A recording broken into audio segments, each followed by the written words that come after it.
Hola a todos. En este podcast vamos a hablar de lo que es la ansiedad y asimismo la que es la ansiedad infantil.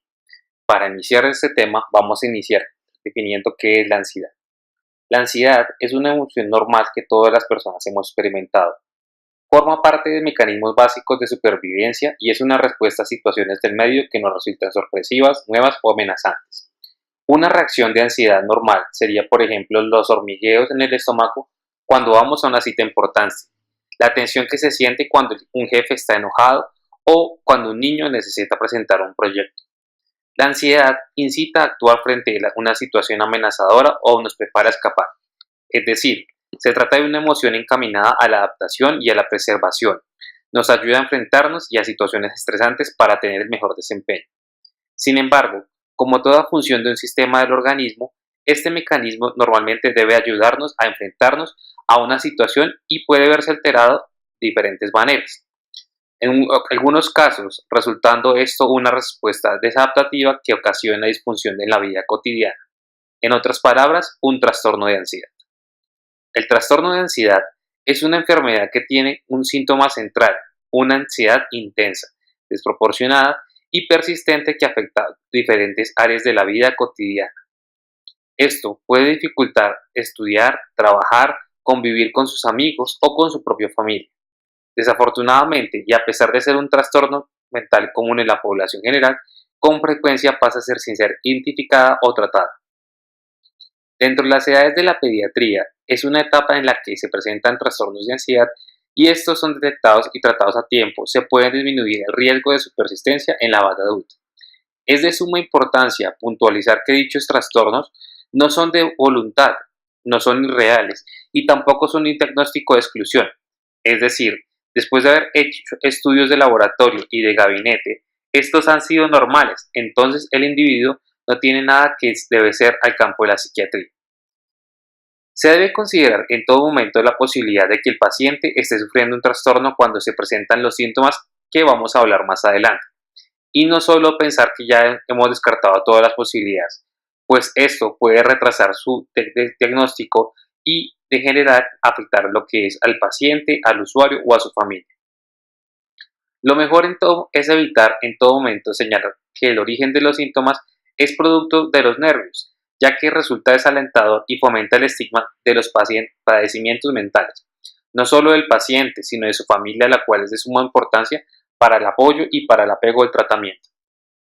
Siempre debemos dejar claro que los síntomas de la ansiedad, en el caso del tema que nos compete hablar en este podcast, está relacionado con alteraciones químicas del cerebro, tienen componente hereditario y con frecuencia son precipitados por estrés en el ambiente. Otro aspecto muy relevante es informar al paciente y a su familia que el diagnóstico se realiza a través de una entrevista clínica. En ciertos casos lo hará un psiquiatra y que no existen estudios de laboratorio, electroencefalogramas o de imágenes que son más de una herramienta que los médicos descartan. ¿Cuáles son los trastornos de ansiedad? Existen dos clasificaciones que se utilizan en todo el mundo para diagnosticar los trastornos mentales. Una es el Manual Diagnóstico y Estadístico de Trastornos Mentales, quien en la actualidad vamos en la quinta edición, y otra son los criterios diagnósticos de investigación de clasificación internacional de las enfermedades, en su 10ª edición, que también es conocido como el CIE-10. Esta última tiene códigos que se utilizan en nuestro sistema de salud con fines estadísticos y de reporte con los trastornos mentales y de otras enfermedades. Los trastornos de ansiedad que se revisarán dentro de lo que vamos a hablar en este podcast van a basarse según la clasificación del CIE-10. En primera instancia, los trastornos neuróticos secundarios a situaciones isomatomorfos entran en la categoría F40, dentro de lo que entran trastornos de ansiedad fóbica, agorafobia, fobias sociales, fobias específicas o también conocidas como aisladas. Otros trastornos de ansiedad, como pueden ser trastornos de pánico, ansiedad paroxística episódica o trastornos de ansiedad generalizada, entran en códigos como 41.1 o 41.0. El F42 entran todos los trastornos obsesivos compulsivos, con predominio por pensamientos o rumiaciones obsesivas, con predominio por actos compulsivos y rituales obsesivos, con mezcla de pensamientos y actos obsesivos o otros trastornos de obsesivos compulsivos. El F43 entra en reacciones de estrés gravantes y trastornos de adaptación, dentro del cual entran los trastornos de estrés postraumáticos, también conocidos como TEP. En la última, F93, entran trastornos de las emociones del comienzo habitual de la infancia. El F93,0 es entendido como trastorno de ansiedad de separación por la infancia. Es importante mencionar que los códigos de identificaciones del CSIE son para fines de reportes de sistemas de salud. En cada uno se señalará un código correspondiente.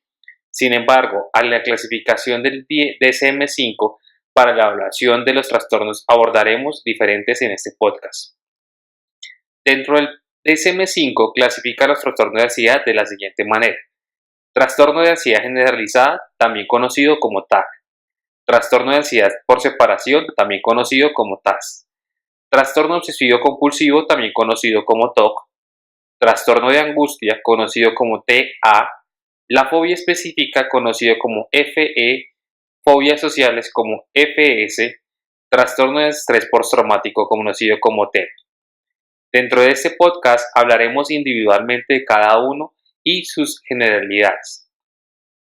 Empezando hablando del trastorno de ansiedad generalizada o también conocido como TAC, el trastorno de ansiedad se define como una ansiedad y preocupación excesivas por diferentes sucesos o actividades cotidianas. Ejemplo, las responsabilidades laborales que puede tener un niño, las fallas académicas menores, temas económicos que pueden afectar a la familia del menor y otros problemas relacionados con el niño.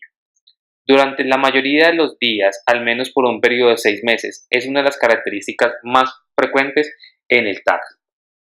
Una de las características de las preocupaciones en el TAC, que la diferencia de las preocupaciones que cualquier persona puede tener, es que son difíciles de controlar.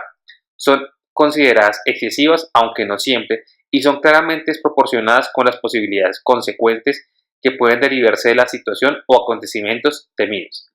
Además, están asociadas a síntomas variados como sudoración de manos, temblor, tensión muscular, irritabilidad, alteraciones del sueño, cefalea, sensaciones de inquietud y muchas veces pueden ser síntomas los más prominentes en los niños y en los adolescentes.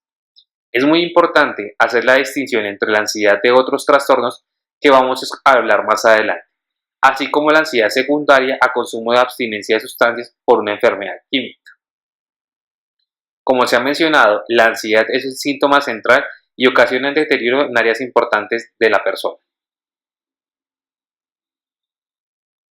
Dentro de la etiología, las investigaciones sugieren que factores biológicos y psicológicos y sociales pueden tener un papel predisponente en el desarrollo de este trastorno. Los factores biológicos tienen que ver la probable disfunción de diferentes sistemas neurotransmisores, como pueden ser la dopamina y la serotonina, los cuales se sabe que regulan el estado de ánimo y el comportamiento. Estas alteraciones pueden evidenciarse o desencadenarse por estresores en personas que son susceptibles de manera biológica y que están expuestos a altos niveles de ansiedad. Es imposible concebir de manera separada al individuo de su ambiente. Si queremos entender de forma integral el fenómeno de la enfermedad mental, por lo tanto debemos señalar que los factores sociales tienen un impacto directo en el mundo psíquico de los seres humanos. Se ha considerado que la presencia de eventos traumáticos en la vida de una persona puede ser vulnerable a los trastornos de ansiedad. La manera de ser de los padres, su forma de crianza, el ambiente familiar y cultural pueden influir para que una persona sea susceptible del TAC. Los temores pueden ser resultados de conductas aprendidas o transmitidas por adultos temerosos.